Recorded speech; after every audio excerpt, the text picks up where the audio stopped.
লেগে কোম্পানির লোক ইলিজার মানে রিং এর। আপনি এখানে অপারেশন করছিলেন কেন? আমি মানে ওর ভিতরে আপনার লেগে যে নাটগুলো টাইট ডিসিশন করার জন্য নাটগুলো টাইট দিতে আছে। আগের ভিডিও আছে। আপনি কি পাস? জি কি পাস? আমি 8 পাস। 8 পাস।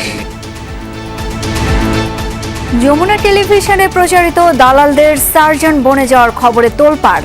ডক্টরস কেয়ার হাসপাতালের স্বাস্থ্যমন্ত্রীর অভিযান, সিলগালার নির্দেশ। নিষ্ঠুর কাজ হচ্ছে।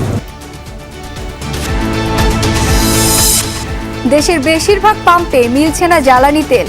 ঈদের ছুটিতে ডিপো বন্ধ থাকায় সংকট বলছেন ফিলিং স্টেশন মালিকরা। ধীরে ধীরে পরিস্থিতির উন্নতির আশা। প্রায় 2 ঘন্টা যাবত লাইনে দাঁড়িয়েছিলাম পিছে, জানতেও পারি নাই যে হচ্ছে জিনিসটা আগাচ্ছে না। সবাই দাঁড়িয়ে আছে, তাই আমিও দাঁড়িয়েছিলাম। তেলের দাম নাকি বাড়তে পারে, এর জন্য তারা লোকাল তেলটাকে মজুত করে একটা সিন্ডিকেটের তৈরি করছে। ঈদের তৃতীয় দিনেও সারা দেশের পর্যটন স্পটগুলোতে ভিড়। চিড়িয়াখানা, বিনোদন কেন্দ্র সহ ফাঁকা ঢাকায় ঘুরে বেড়াচ্ছেন নগরবাসী। এখানে আমার অনেক ভালো লাগছে, এই জায়গাটা অনেক সুন্দর। হিমচরি, তারপরে অনেক বৌদ্ধ মন্দির, অনেক জায়গায় ঘুরেছি, তো আমার অনেক ভালোই লাগছে। এখানে আসলে তো অবশ্যই মন ভালো হয়ে যায়, বারবারই সাগরের টানে আসতে ইচ্ছে হয়। ধর্ম নিয়ে ব্যবসা পছন্দ করে না জনগণ, মন্তব্য মির্জা ফখরুলের। চৌকিদার হয়ে জনতার অধিকার পাহারা দেওয়ার প্রত্যয় ডাক্তার শফিকুলের।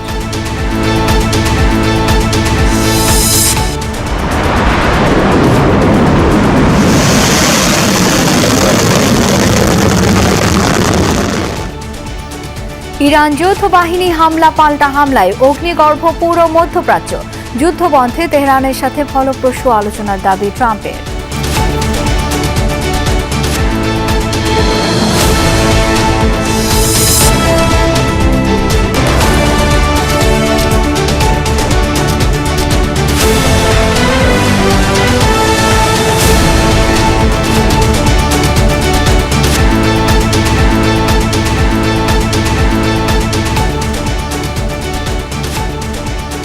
ঈদ মোবারক। আমন্ত্রণ সন্ধ্যার বাংলাদেশে, সাথে আছি আমি শাওন দত্ত। এতক্ষণ শিরোনামগুলো দেখছিলেন। যমুনা টিভিতে দালালের ডাক্তার সেজে রোগীর অস্ত্রোপচার করার সংবাদ সম্প্রচারের পর শ্যামলীর কলেজ গেটে ডক্টরস কেয়ার হাসপাতাল সশরীরে গিয়ে সিলগালা করেছেন স্বাস্থ্যমন্ত্রী।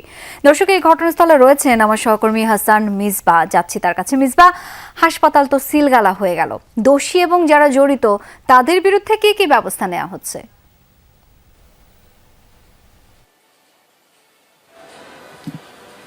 ধন্যবাদ আপনাকে।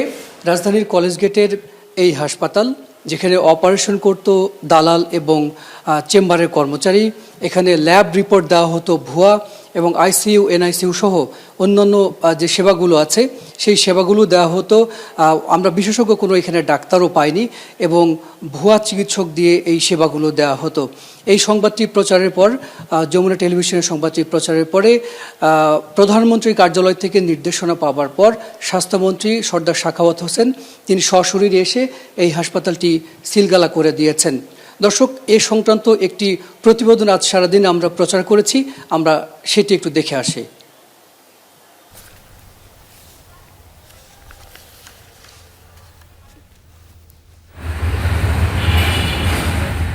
সুস্থ এক তরুণ, হাতে ব্যান্ডেজ লাগিয়ে আহত সাজানো হলো। উদ্দেশ্য ভুয়া অর্থোপেডিক সার্জন ধরা। তাকে নিয়ে রাজধানীর কলেজ গেটের ডক্টরস কেয়ার হাসপাতালে চিকিৎসক ওটিতে আছেন বলা হলে সেখানে গিয়ে দেখা গেল 2 ওটিতে 2 রোগী। অপারেশন শুরু হবে একটু পর। ঘটনা টের পেয়ে রোগীদের বের করে নিয়ে যাওয়া হয়। 3 মাস পর আবারও রোগীর স্বজন সেজে এই হাসপাতালে ভাঙা হাতের অস্ত্রোপচারে 35,000 টাকা চাইলেন পরিচালক লাবলু মিয়া। পরে 20,000 টাকায় রাজি হন তিনি।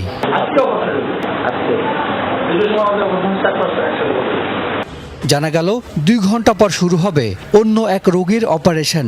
পরে ছদ্মবেশে আমরা ঢুকে পড়ি অপারেশন থিয়েটারে।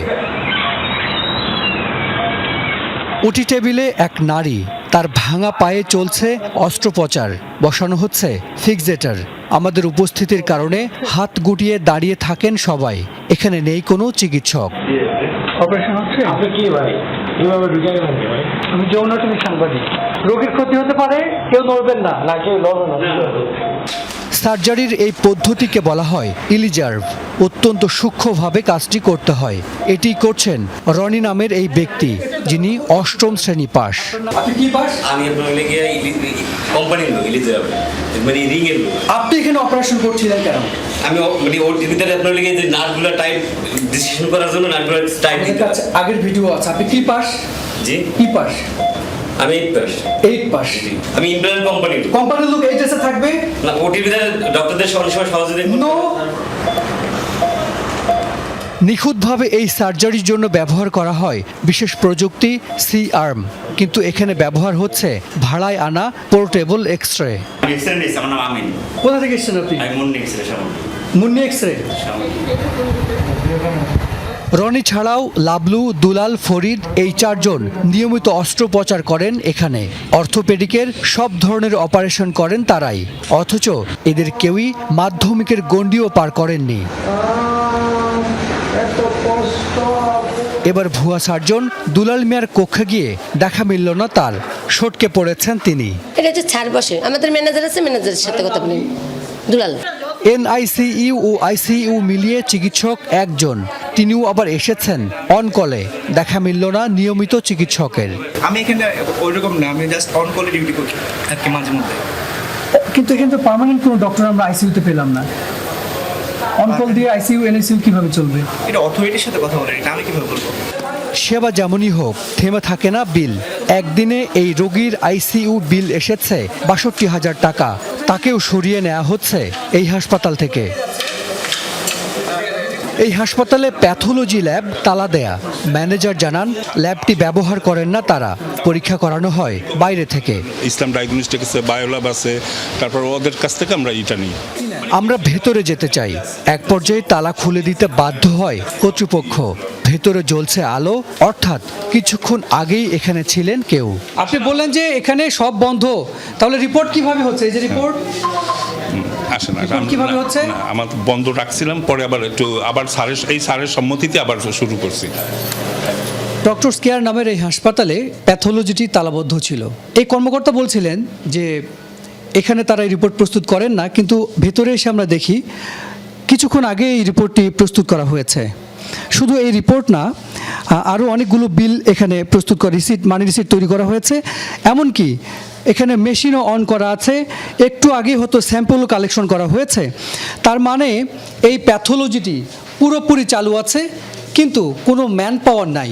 তাহলে রিপোর্ট প্রস্তুত করে কে, মানুষ নাকি ভূতে? এই হাসপাতালে অস্ত্রোপচার যেই করুক, অর্থোপেডিকের রোগী ভর্তি হয় ডাক্তার জাহাঙ্গীরের নামে, দেখা হয় তার সঙ্গেও। এমবিবিএস ডক্টর হয়ে আপনি কিভাবে এরকম সেটআপে ওটি করেন? আচ্ছা, লাভলু হলো ইমপ্লান্টের অ্যাসিস্ট্যান্ট। এখন অনেক ইনস্ট্রুমেন্ট ইমপ্লান্ট নতুন আসে, ওগুলো সেট আপ করা, স্ক্রু টাইট দেওয়া, এগুলা করে। ইলিজার্ভ। দেশে হাতে গোনা কয়েকজন মাত্র চিকিৎসক এই সার্জারি করে থাকেন। অদক্ষ কেউ এই সার্জারি করলে বড় ধরনের ক্ষতি হতে পারে রোগীর। তাদেরকে ইনভাইট করে কারা? আমাদের সো কল শিক্ষিত অর্থোপেডিক সার্জন। এবং এটা কত যে ভয়ঙ্কর, এটা দেশের জন্য একটা মানহানিকর জিনিস, অসম্মান। কেন রোগীদের সঙ্গে এত বড় প্রতারণা, সেই উত্তর জানা দরকার। পরের দিন আবারও সেই হাসপাতালে গেলে পাওয়া গেল দুলাল মিয়াকে। আপনারা যে ওটি করেন, আমি ওটি পোশাকই করি, আমাদের না লাভলু ভাই করে, এটা অস্বীকার করার কিছু, লাভলু ভাই করে, জনি করে, ফরিদ না রনি ফুল করে না, রনি করে, এটাও আমার বাধ্য দিচ্ছি। এক পর্যায়ে শুরু হয় সংবাদ প্রচার না করার অনুরোধ। চেষ্টা করা হয় টাকা দিয়ে ম্যানেজ করার। এবার যমুনার ক্যামেরায় সাক্ষাৎকার নেয়ার চেষ্টা, তাতে অপ্রস্তুত হয় কর্তৃপক্ষ। হাসপাতাল ছাড়েন দুলাল মিয়া। আপনি একসময় পঙ্গু হাসপাতালের দালাল ছিলেন, এখন একটা হাসপাতালের মালিক, এবং আপনার হাসপাতালে যারা ডাক্তার নয় তারা ওটি করে। আপনার বক্তব্য? অফিসে যান, আসতেছে ভাই। একসময় দৌড় দিয়ে নিজেকে আড়াল করেন দালাল থেকে হাসপাতালের মালিক বনে যাওয়া এই ব্যক্তি। একটু উত্তর দিয়ে যান। দর্শক, 8ম শ্রেণী পাস হাসপাতালের কর্মচারী এবং দালালদের অস্ত্রোপচার সংক্রান্ত যে প্রতিবেদনটি আমরা করেছিলাম সেটি দেখে আসলাম। মূলত এই হাসপাতালটি দালালদের মাধ্যমে পরিচালিত হতো। এই হাসপাতালে যিনি মালিক ছিলেন তিনিও একসময় পঙ্গু হাসপাতাল সহ সরকারি হাসপাতাল এর দালাল ছিলেন। দালালদের মাধ্যমে রোগী ভাগিয়ে নিয়ে তিনি এখন একটি হাসপাতালের মালিক হয়েছেন এবং এই হাসপাতালে ৮ম শ্রেণী পাশ কর্মচারী অপারেশন করত। আগে 2 হাসপাতালে যিনি দালাল ছিলেন দুলাল এবং লাবলু, তারা এখানে রীতিমতো অস্ত্রোপচার করতেন এবং এই হাসপাতালে আজকে আমরা যত রোগী পেয়েছি সব রোগী দালালদের মাধ্যমে ভাগিয়ে আনা হয়েছে এবং এই হাসপাতালটিতে যে ল্যাব প্রস্তুত হতো, ল্যাব রিপোর্ট প্রস্তুত হতো, সব রিপোর্ট ভুতুড়ে রিপোর্ট, অর্থাৎ খেয়াল খুশি মতো রিপোর্টগুলো বানানো হতো। সবচেয়ে ভয়ঙ্কর বিষয় হলো আইসিইউ এবং এনআইসিইউতে যারা চিকিৎসক ছিলেন তার অভিজ্ঞ কোনো চিকিৎসক ছিলেন না। অনকল ডাক্তার দিয়ে এই হাসপাতালের আইসিইউ এবং এনআইসিইউ পরিচালনা করা হতো। এরপরে স্বাস্থ্যমন্ত্রী এখানে এসে অভিযান চালিয়েছেন, স্বাস্থ্য অধিদপ্তরের কর্মকর্তারা ছিলেন, তারা এই হাসপাতালটিকে সিলগালা করে দিয়ে যারা রোগী ছিলেন তাদেরকে অন্যান্য হাসপাতালে স্থানান্তর করা হয়েছে। পঙ্গু হাসপাতাল, হৃদরোগ হাসপাতাল এবং শিশু হাসপাতালে এখান থেকে রোগীদেরকে পাঠানো হয়েছে। যারা আইসিইউ এবং এনআইসিইউতে ছিলেন তাদেরকেও সরিয়ে নেওয়া হয়েছে। সরাসরি স্বাস্থ্য অধিদপ্তরের কর্মকর্তারা এবং ওই হাসপাতালের কর্মকর্তারা এসে তারা নিজ দায়িত্বে রোগীদেরকে নিয়ে গেছেন। এই মুহূর্তে আসলে হাসপাতালটি সিলগালা করে দেওয়া হয়েছে। স্বাস্থ্যমন্ত্রীর পক্ষ থেকে জানানো হয়েছে যে আগামীকাল কলেজ গেট এলাকায় যত হাসপাতাল আছে সব হাসপাতালে তারা সাঁড়াশি অভিযান চালাবেন এবং এই ধরনের কর্মকাণ্ড যাতে আর না হয়, রোগীরা ক্ষতিগ্রস্ত না হন সে বিষয়ে সরকারের পক্ষ থেকে জোর ব্যবস্থা নেওয়া হয়েছে। এবং স্বাস্থ্যমন্ত্রী আরেকটু কথা বলেছেন যে যমুনা টেলিভিশন এই প্রতিবেদনটি দেখবার পর প্রধানমন্ত্রীর কার্যালয় থেকে তাকে নির্দেশনা দেওয়া হয়েছিল এর বিরুদ্ধে ব্যবস্থা নেওয়ার এবং সরকার খুব দ্রুত গতিতেই সেই ব্যবস্থাটি নিয়েছে। নিশ্চয়ই আমরাও সেটি লক্ষ্য করলাম এবং প্রত্যাশা করছি এ ধরনের ঘটনা যেন আর কখনো না ঘটে। অনেক ধন্যবাদ মিসবা আপনাকে। সরবরাহ সংকটে এখনো বন্ধ রাজধানীর বেশিরভাগ পাম্প, ফলে ভোগান্তিতে পড়েছেন মানুষ। গাড়ি নিয়ে ছুটছেন এক পাম্প থেকে অন্য পাম্পে। ডিপো থেকে তেলবাহী গাড়ি আসায় দুপুরের পর চালু হয় কয়েকটা পেট্রোল পাম্প। তখনও লাইনে দাঁড়ানো শত শত মানুষ। সংকট সমাধানে দ্রুত কার্যকর উদ্যোগ নেয়ার দাবি ভুক্তভোগী মানুষদের।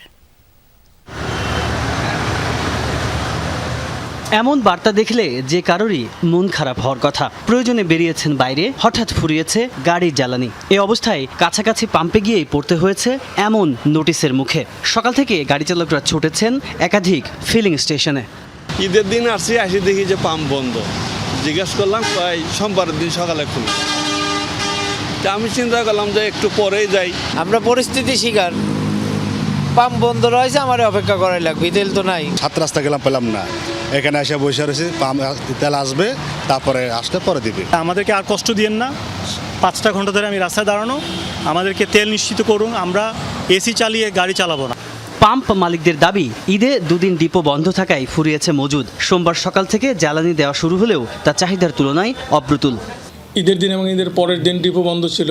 আমাদের যা স্টক ছিল ঈদের আগের দিনই সন্ধ্যায় শেষ হয়ে গেছে। স্বাভাবিকভাবে ঈদের সময় প্রচুর মানুষ বাড়ি ঘরে গেছে, গ্রামে গেছে, তাদের ফুল ট্যাঙ্কি তেল লাগছে। এখন আমরা ওই পরিমাণ পাচ্ছি না এবং জানেন এর রিজন বৈষয়িক যে তেলের সংকট, সেটার কারণেই আমাদের সীমাবদ্ধতা আছে। ঈদের ছুটি শেষে মানুষ ফিরছে রাজধানীতে। মানুষ বাড়লে সামনের দিনে এই সংকট আরও তীব্র হওয়ার শঙ্কা সবার। টাকা দিয়ে তেল নিয়েছি, তবে তেল নিতে পারছি, এটা পেয়ে মনে হচ্ছে যেন সোনার হরিণ পাইছি। তেল নিতে গেলে অনেক সময় নষ্ট হচ্ছে, ঠিক আছে। আর মোটামুটি ঢাকা শহরের ভিতরে অ্যাভেলেবেল পাম্প খোলা নাই। প্রায় 2 ঘন্টা যাবত লাইনে দাঁড়িয়েছিলাম পিছে, জানতেও পারি নাই যে হচ্ছে জিনিসটা আগাচ্ছে না। সবাই দাঁড়িয়ে আছে, তাই আমিও দাঁড়িয়েছিলাম। এদিকে পরিস্থিতি স্বাভাবিক রয়েছে বলে দাবি জ্বালানি মন্ত্রী ইকবাল হাসান মাহমুদ টুকুর। দেন সাশ্রয়ী হওয়ার পরামর্শ। আপনারা প্রয়োজনের বেশি তেল নিয়েন না। আমরা তেল সরবরাহ করছি এবং সরবরাহ করে যাব, আমরা যতক্ষণ পারবো আমরা চেষ্টা করে যাব। আমরা সেইখানে গত বছর থেকে কিন্তু এই বছর আমরা 25% বেশি তেল সরবরাহ করছি। তাজনুর ইসলাম, যমুনা নিউজ, ঢাকা। ঈদের ছুটিকে কেন্দ্র করে পর্যটন স্পটগুলোতে পর্যটকদের ভিড় বেড়েছে। প্রাকৃতিক সৌন্দর্যে ঘেরা পর্যটন নগরী কক্সবাজারে পরিবার পরিজন নিয়ে ছুটছেন অনেকে। ভ্রমণ পিপাসুদের ভিড় বাড়ায় খুশি পর্যটন ব্যবসায়ীরা। পাহাড়, ঝর্ণা আর সবুজে মোড়ানো 3 পার্বত্য জেলায় স্থানীয়দের পাশাপাশি দূর দূরান্তের পর্যটকদের প্রাণবন্ত উপস্থিতি লক্ষ্য করা গেছে। বিশেষ করে রাঙামাটিতে পর্যটকদের ভিড় বেশি। খাগড়াছড়ি ও বান্দরবানের পর্যটন স্পটগুলোতেও ভ্রমণ পিপাসুদের সমাগম রয়েছে। ঈদের ছুটিতে স্বরূপে ফিরে বেড়েছে পর্যটন কেন্দ্র কুয়াকাটাও। এছাড়া সিলেট, মৌলভীবাজার, হবিগঞ্জেও বেড়েছে পর্যটকদের আনাগোনা। ঈদের তৃতীয় দিনে বিভিন্ন জেলা শহরের বিনোদন কেন্দ্রগুলোতেও ভিড় দেখা গেছে দর্শনার্থীদের। রাজধানীর পরিচিত সব দর্শনীয় স্থানগুলোতে দিন জুড়ে ছিল ব্যাপক সমাগম। সকাল থেকে নারী, পুরুষ, শিশু কিংবা বৃদ্ধ সবার পদচারণায় মুখর হয়ে ওঠে জায়গাগুলো। ঈদের ছুটির শেষ দিন হওয়ায় আনন্দ উপভোগের সুযোগ হাতছাড়া করতে চাননি অনেকেই। কেবল আবদ্ধ জায়গায় নয়, উন্মুক্ত প্রকৃতিও টানছে বিনোদন প্রেমীদের। ঈদের তৃতীয় দিনে রাজধানীর বিনোদন কেন্দ্রগুলোতে ছিল উপচে পড়া ভিড়। বিমান বাহিনী জাদুঘরে সপরিবারে এসেছিলেন অনেকে। জিয়া উদ্যানেও ছিল একই চিত্র। কুমিল্লা জেলা পরিষদের প্রশাসক মোহাম্মদ মোস্তাক মিয়া এ সময় সেখানে কবর জিয়ারত করেন। এখানে আমার অনেক ভালো লাগছে, এই জায়গাটা অনেক সুন্দর, এদিকে অনেক সুন্দর পরিবেশ। উঠি নাই কোনো সময়, এমনি দেখে অনেক ভালোই লাগছে। অনেক কিছু দেখেছি, ভিতরে একটি ককপিট ছিল, অনেক সুন্দর ছিল। ইট পাথরের খাঁচা থেকে মুক্তি পেতে সকাল থেকেই মিরপুর জাতীয় চিড়িয়াখানায় হাজার মানুষের ভিড়। অনেক কিছু দেখেছি, বাঘ, ভাল্লুক। অনেক মজাই হয়েছে, ভালো লাগছে, সবকিছু ঘুরে ঘুরে দেখছি। অনেক কিছু দেখলাম, অনেক ভালো লাগলো আজকে দিনটা। অভিভাবকদের হাত ধরে হাসি আনন্দে মেতে ওঠে শিশুরা। বাচ্চাদের আনন্দ হচ্ছে সবচেয়ে বড়। বাচ্চাদের নিয়ে আসলাম, ওরা দেখে যে আনন্দটা পাচ্ছে, এটাই আমাদের কাছে অনেক কিছু। দর্শনার্থীদের কেউ কেউ চিড়িয়াখানাতেই সপরিবারে পিকনিক করতে বসে পড়েন। বাইরে যাই খাবার আবার আসা, বাইরে থেকে খাবারটা বাসা থেকে নিয়ে এসে এখানে বসে খাওয়ালো, স্বাস্থ্যসম্মত খাবার খাইলাম। পিকনিক হলো, চিড়িয়াখানা দেখা হলো, বাচ্চা কাচ্চা নিয়ে ভালোই আনন্দ সময় কাটতেছে। সবুজের মাঝে পশু পাখির কলকাকলি এক নিমেষে ভুলিয়ে দেয় শহর জীবনের ক্লান্তি। রাজধানীতে খোলা জায়গা আর চিত্তবিনোদনের সুযোগ সীমিত থাকার কারণে প্রতি ঈদেই চিড়িয়াখানা হয়ে ওঠে সাধারণ মানুষের অন্যতম প্রধান গন্তব্য। আর ঈদের তৃতীয় দিনেও চিড়িয়াখানায় সাধারণ মানুষের ঢল। আর এই ঢলই প্রমাণ করে দেয় ঈদের আনন্দকে পূর্ণতা দিতে এখনও ঢাকাবাসীর অন্যতম ভরসা প্রকৃতি ও পশু পাখির সান্নিধ্য। তানভীর মৌসুম, যমুনা নিউজ, ঢাকা। এদেশের মানুষ ধর্ম নিয়ে ব্যবসা পছন্দ করে না, তাই ধর্মকে বিক্রি করে কিছু করা সম্ভব নয় বলে মন্তব্য করেছেন এলজিআরডি মন্ত্রী মির্জা ফখরুল ইসলাম আলমগীর। সকালে ঠাকুরগাঁও সদর উপজেলার ভাবলার হাট এলাকায় নদী, নালা, খাল, জলাধার খনন ও পুনঃখনন কর্মসূচির আওতায় হেনা নদীর পুনঃখনন কাজের উদ্বোধন শেষে এসব কথা বলেন তিনি। এ সময় সংশ্লিষ্টদের সৎভাবে খালের খনন কাজ পরিচালনার নির্দেশ দেন এলজিআরডি মন্ত্রী। বলেন, বিএনপি কখনোই দুর্নীতিকে প্রশ্রয় দেয়নি। দলীয় কারো বিরুদ্ধে অভিযোগ উঠলে কঠোর ব্যবস্থা নেওয়া হবে, শক্ত হাতে মব দমন করা হবে বলেও জানান মির্জা ফখরুল ইসলাম আলমগীর। ধর্মটাকে বিক্রি করে কিছু করা যায় না। ধর্মটা মানুষের অন্তরের ব্যাপার, এবং সেটা বাংলাদেশের মানুষ ৯৫ মানুষ হচ্ছে ধার্মিক লোক। ধর্মকে তারা ভালোবাসে, শ্রদ্ধা করে, সম্মান করে। ধর্ম নিয়ে ব্যবসা পছন্দ করে। কিশোরগঞ্জের পাকুন্দিয়ায় স্বেচ্ছাশ্রমে খাল খনন কর্মসূচিকে কেন্দ্র করে বিএনপির দুই গ্রুপের মধ্যে ধাওয়া পাল্টা ধাওয়ার ঘটনা ঘটেছে। সকালে উপজেলার ১১ সিন্দুর ইউনিয়নের দক্ষিণ খামা গ্রামে এ ঘটনা ঘটে। পুলিশ জানায়, যুবদলের কেন্দ্রীয় কমিটির সাবেক কর্মসংস্থান সম্পাদক খন্দকার আল আশরাফ মামুনের উদ্যোগে সকালে খাল খনন কর্মসূচি উদ্বোধন করা হয়। এ সময় কিশোরগঞ্জ ২ আসনের সংসদ সদস্য অ্যাডভোকেট জালাল উদ্দিনের সমর্থকদের বিরুদ্ধে দেশীয় অস্ত্র নিয়ে বাধা দেওয়ার অভিযোগ ওঠে। এই নিয়ে দুই পক্ষের মধ্যে উত্তেজনা ছড়িয়ে পড়ে। এক পর্যায়ে ধাওয়া পাল্টা ধাওয়ায় জড়ায় উভয় পক্ষ। পরে পুলিশ ও স্থানীয় প্রশাসন ঘটনাস্থলে গিয়ে পরিস্থিতি নিয়ন্ত্রণে আনে। বর্তমান সরকার যতদিন ক্ষমতায় থাকবে ততদিনই চৌকিদার হিসেবে জনগণের অধিকার পাহারা দেওয়ার প্রত্যয় ব্যক্ত করেছেন বিরোধী দলীয় নেতা ও জামায়াত আমির ডাক্তার শফিকুর রহমান।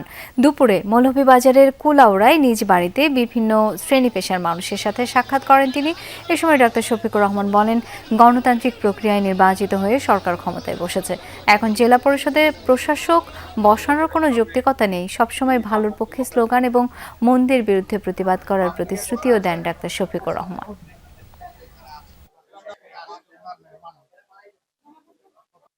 আমি একজন চৌকিদার, চৌকি বসিয়ে পাহারা, জনগণের অধিকারের পাহারা।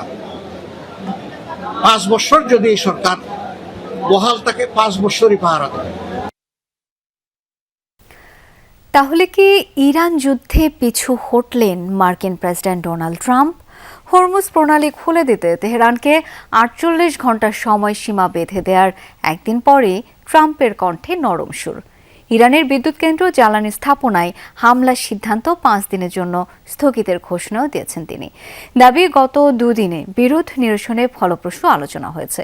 এদিকে ইরানের দাবি, যুক্তরাষ্ট্রের সাথে কোনো যোগাযোগই হয়নি। ইরানের হুমকিতে পিছু হটেছেন ট্রাম্প, এমন দাবিও করেছে তেহরান। টানা 3 সপ্তাহ ধরে ইরানের সাথে যুদ্ধ লড়ছে যুক্তরাষ্ট্র ইসরায়েল। সামরিক, অর্থনৈতিক আর রাজনৈতিক 3 দিক থেকে প্রচুর ক্ষতি করলেও দেশটিকে নতি স্বীকার করাতে ব্যর্থ যৌথ বাহিনী। যুদ্ধের 24তম দিনেও ইসরায়েল আর যুক্তরাষ্ট্রকে শক্ত হাতে জবাব দিচ্ছে তেহরান। সংযুক্ত আরব আমিরাত এবং কুয়েতে অবস্থিত মার্কিন ঘাঁটি লক্ষ্য করে ব্যালিস্টিক মিসাইল ছুড়েছে আইআরজিসি। তেল আবিব সহ মধ্য ইসরায়েলের বিভিন্ন স্থাপনা লক্ষ্য করেও ছোড়া হয়েছে একাধিক ক্লাস্টার ওয়ারহেডযুক্ত মিসাইল। আইআরজিসির একাধিক ড্রোন সাইটে হামলা চালিয়ে সেই ফুটেজ প্রকাশ করেছে মার্কিন সেন্টকম।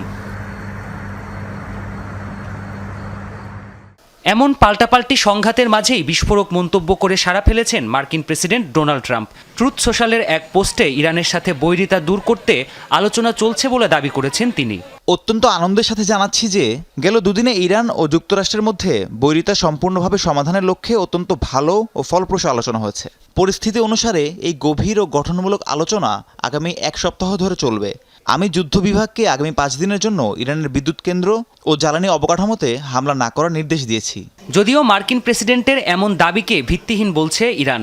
দেশটির গণমাধ্যম ইরানের পররাষ্ট্র মন্ত্রণালয়ের বরাতে বলছে, যুদ্ধ বন্ধে ওয়াশিংটনের সাথে এখনও কোনো আলোচনাই হয়নি। ইরানের অভিযোগ, আন্তর্জাতিক বাজারে তেলের দাম কমাতে আর সামরিক পরিকল্পনাকে সফল করতে সময় নিতে চাইছে ট্রাম্প প্রশাসন। এ ঘটনার একদিন আগেই হরমুজ প্রণালী খুলে দিতে তেহরানকে 48 ঘন্টার সময় বেঁধে দিয়েছিলেন ট্রাম্প। বিষয়টির সাথে সংশ্লিষ্টরা বলছেন, এরপর থেকে হোয়াইট হাউসের সাথে কূটনৈতিক তৎপরতা চালাচ্ছে বিশ্বের বিভিন্ন দেশ। প্রাণপ্রতিম কুণ্ডু, যমুনা নিউজ। এদিকে বর্তমান পরিস্থিতিতে কাতার সহ বিভিন্ন দেশের সাথে যোগাযোগ রাখছে সরকার বলে জানিয়েছেন পররাষ্ট্র প্রতিমন্ত্রী শামা ওবায়েদ। যুক্তরাষ্ট্র, ইসরায়েল, ইরানের এই যুদ্ধে যাতে প্রবাসী শ্রমিকদের ভিসার জটিলতায় পড়তে না হয় সেই বিষয়ে ব্যবস্থা নিচ্ছে সরকার বলে জানান পররাষ্ট্র প্রতিমন্ত্রী শামা ওবায়েদ। যুক্তরাষ্ট্র, ইসরায়েল, ইরানের এই যুদ্ধে যাতে প্রবাসী শ্রমিকদের ভিসার জটিলতায় পড়তে না হয় সেই বিষয়ে ব্যবস্থা নিচ্ছে সরকার বলে জানান পররাষ্ট্র প্রতিমন্ত্রী। ইউএইতে আমাদের যাওয়া বন্ধ আছে, আমাদের শ্রমিকরা যেতে পারছে না, আমাদের কোনো শ্রেণীর মানুষই কিন্তু ওখানে কাজ করতে যেতে পারছে না।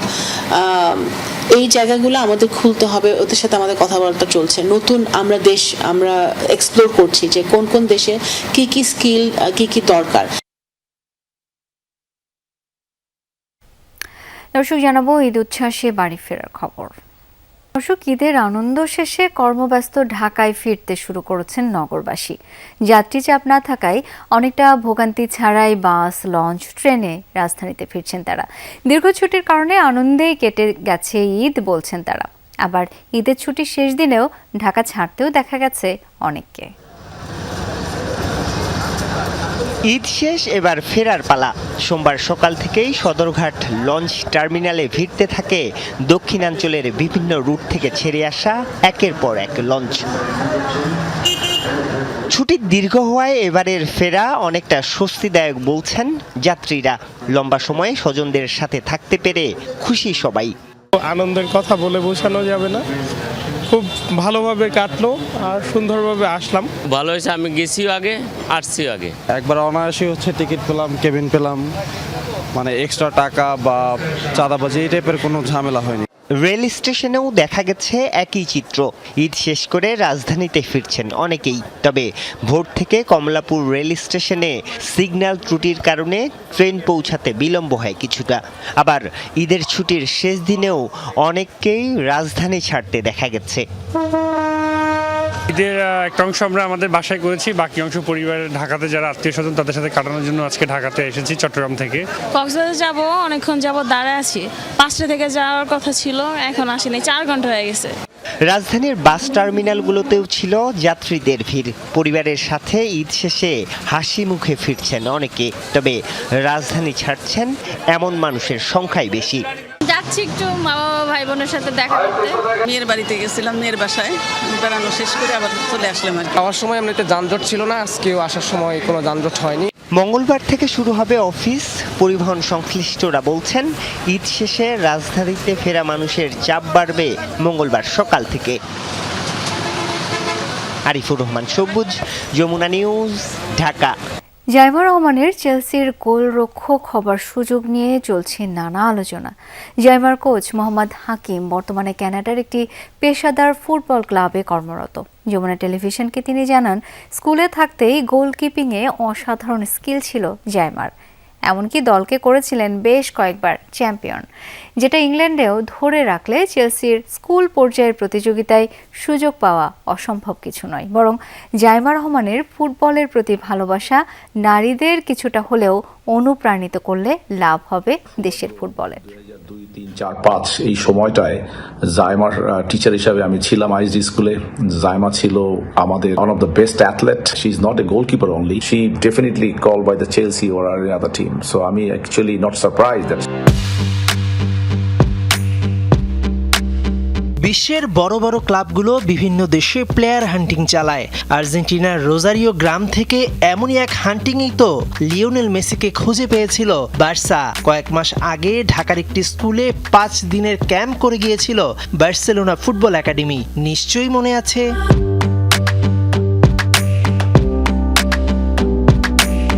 চেলসি লন্ডনের একটি ক্লাব, আর সেখানেই বসবাস করা জাইমা রহমান চেলসির স্কুল টিমে ডাক পাওয়া মোটেও অসম্ভব কিছু নয়। কেননা ইংল্যান্ডের নারী ফুটবলেই আছে 7টি টায়ার, আর বাংলাদেশে থাকতেই স্কুল টিমের চ্যাম্পিয়ন গোলরক্ষক জাইমার সুযোগের পরিধিও বেড়েছিল, বলছিলেন জাইমার এক সময়কার কোচ মোহাম্মদ হাকিম।